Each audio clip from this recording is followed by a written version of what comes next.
نحمده ونصلي على رسوله الكريم وأذن في الناس بالحج يأتوك رجالا وعلى كل ضامر يأتين من كل فج عميق۔ حج کے ایام قریب ہیں اور حج اسلام کا ایک بنیادی اور اہم ترین رکن ہے، اور یہ اللہ نے مسلمان مالداروں پہ فرض کیا ہے، جن کو اللہ نے مال دیا ہے، دولت دی ہے اور وہ حج کا سفر برداشت کر سکتے ہیں، یہ ان پہ فرض ہے۔ اور جو حج کا ارادہ رکھتے ہیں اور وہ اس کی استطاعت نہیں رکھتے، ان پہ اللہ نے اس فریضے کو ساقط کیا ہے۔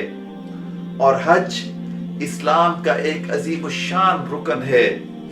اور حج کی عبادت کو اگر دیکھیں تو یہ ایک عاشقانہ عبادت ہے، یہ ایک محبوبانہ عبادت ہے۔ اور حج ہے کیا؟ یہ اللہ کے محبوب بندوں کے چند عمل ہیں جو اللہ کو اتنے پسند آئے،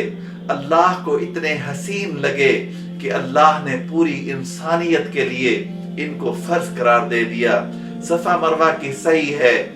آج وہاں کوئی ہاجرہ پانی کی تلاش میں نہیں دوڑ رہی، آج کوئی ابراہیم شیطان کو بہکانے پہ کنکر نہیں مار رہا، لیکن پھر بھی اللہ نے ان اداؤں کو ایسا محفوظ کیا کہ اللہ نے اپنے لاڈلے پیغمبر کو بھی حکم دیا کہ تم بھی اپنی اماں ہاجرہ کی طرح صفا مروہ کے درمیان دوڑو، اور تم بھی اپنے بابا حضرت ابراہیم کی طرح شیطان کو کنکر مارو۔ تو حج ایک عاشقانہ عبادت ہے اور اللہ کے ساتھ مناجات کرنے کا ایک بہترین وقت ہے۔ علماء نے لکھا ہے، احادیث پاک کے اندر آتا ہے کہ ذی الحجہ کے یہ 10 دن اللہ کے نزدیک انتہائی محبوب ترین دن ہیں، کہ ان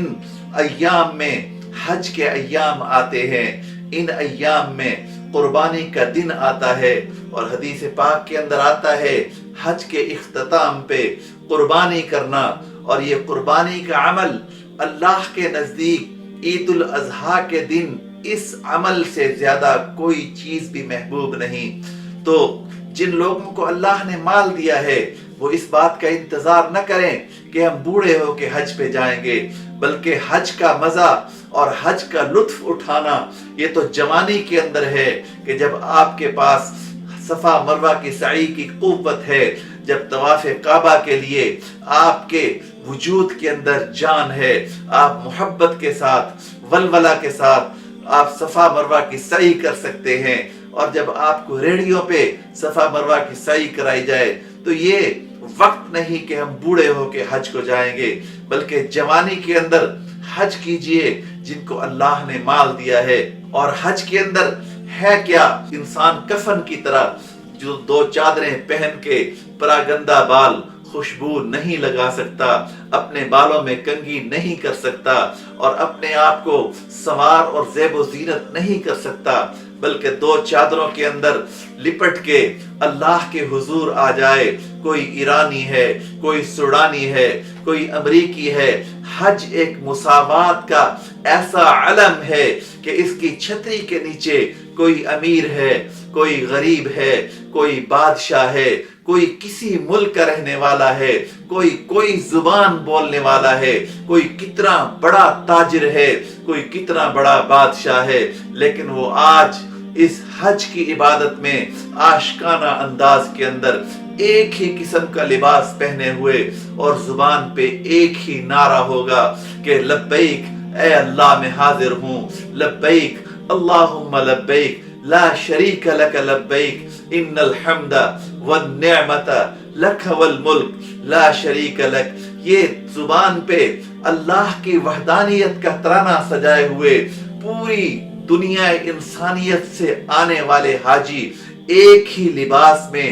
ایک ہی گھر کے اندر اور ایک ہی ترانے کو لیے ہوئے اللہ کے حضور دوڑ رہے ہیں، اللہ کے گھر کے ارد گرد طواف کر رہے ہیں اور صفا مروہ کی سعی کر رہے ہیں اما ہاجرہ کی سنت کے اندر۔ تو یہ حج کے جتنے بھی حج کی چیزیں ہیں یہ ساری کی ساری اللہ کے نیک بندوں کی سنتیں ہیں، اللہ کے نیک بندوں کی ادائیں ہیں، جن کو ادا کرنے پہ اللہ راضی ہو جاتے ہیں۔ اور کہا جس نے حج کیا وہ ایسے ہو گیا کہ اللہ نے اس کی زندگی کے سارے گناہ معاف کر دیے۔ کہ ولدتہ امہ، حج کرنے کے بعد انسان گناہوں سے ایسا پاک ہو جاتا ہے کہ جیسے وہ ماں کے پیٹ سے بے گناہ پیدا ہوا تھا۔ تو میرے نوجوان ساتھیوں، حج کا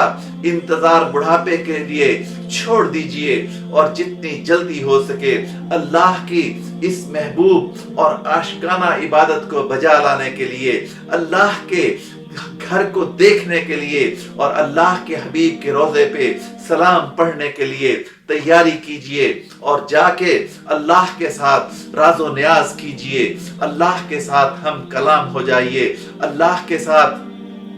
اپنے گناہوں کا بوجھ اللہ کے سامنے ڈال دیجئے۔ اور حج کرنے والا،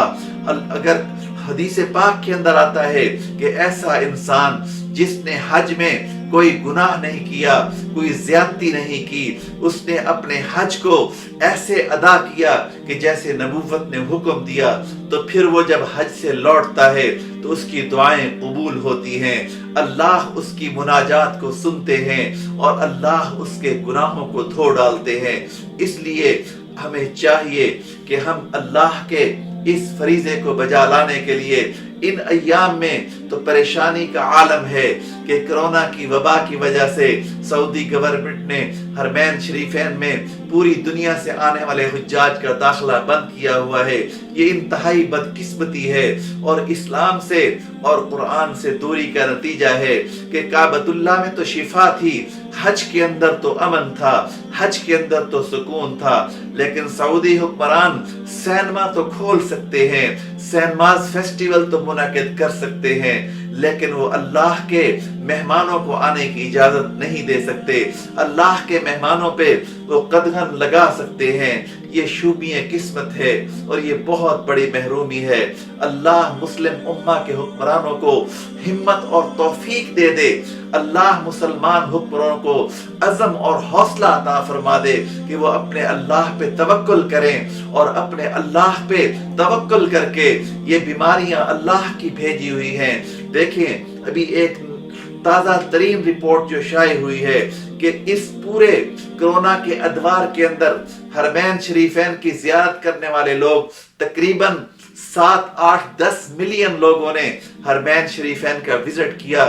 لیکن حرمین شریفین کے اندر کرونا داخل نہیں ہو سکا۔ یہ آفیشیل رپورٹ ہے کہ جو کہہ رہی ہے کہ اللہ کے گھر میں اور اللہ کے محبوب کے گھر میں کرونا داخل نہیں ہو سکا، لیکن اس کے باوجود سعودی حکمرانوں نے حج پہ پابندی لگائی۔ اللہ ان کو ہدایت نصیب فرمائے، اللہ مسلم امہ کی حفاظت فرمائے، اور حج کے اس فریضے کو نوجوان احسن طریقے سے محبت اور شوق کے ساتھ ادا کرنے کے لیے میدان عمل کے اندر اتریں۔ اللہ ہم سب کا حامی و ناصر ہو، اور اللہ اپنے حبیب کی امت پہ اپنا فضل و احسان فرما دے۔ وآخر دعوانا الحمدللہ رب العالمین۔